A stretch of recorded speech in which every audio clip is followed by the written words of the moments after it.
হলদি বাটো মেহেন্দি বাটো বাটো থুকু থুকু থুকু, হলদিও বাটিনি মেহেন্দিও বাটিনি, বেটেছি ডাল ডাল, তাও আবার মাখছি সেই লাউ পাতার মধ্যে। আসসালামু আলাইকুম, চলে এসেছি আমি আমার লাউ পাতার 4 নম্বর রেসিপি নিয়ে। হ্যাঁ, এই যে এখানে আমি ডালের মধ্যে লবণ, কাঁচামরিচ, হলুদ, মরিচ, একটু জিরার গুঁড়া ও ধনা পাতা দিয়ে সুন্দর করে মেখে নিয়েছি। নিয়ে এই যে লাউ পাতার গায়ে সুন্দর করে ম্যাসেজ করে দিচ্ছি। একদম খুব ভালো করে কিন্তু ওকে মাখাচাখা করে নিতে হবে।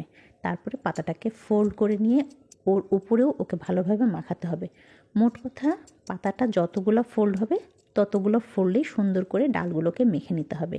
এই যে আমার একটা রেডি হয়ে গেছে। এবার এই দেখেন এবার সবগুলো ধীরে ধীরে আমি তেলের মধ্যে ছেড়ে দিব। এগুলোকে খুব বেশি আঁচেও ভাজা যাবে না, একেবারে খুব কম আঁচেও ভাজা যাবে না, মিডিয়াম আঁচে এগুলোকে সুন্দর করে ভেজে নিতে হবে।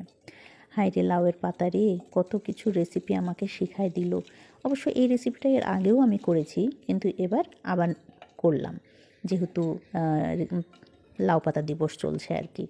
তো কেমন লাগলো আমার এই লাউ পাতার বড়া, আপনারা সবাই কিন্তু জানাবেন। ধন্যবাদ।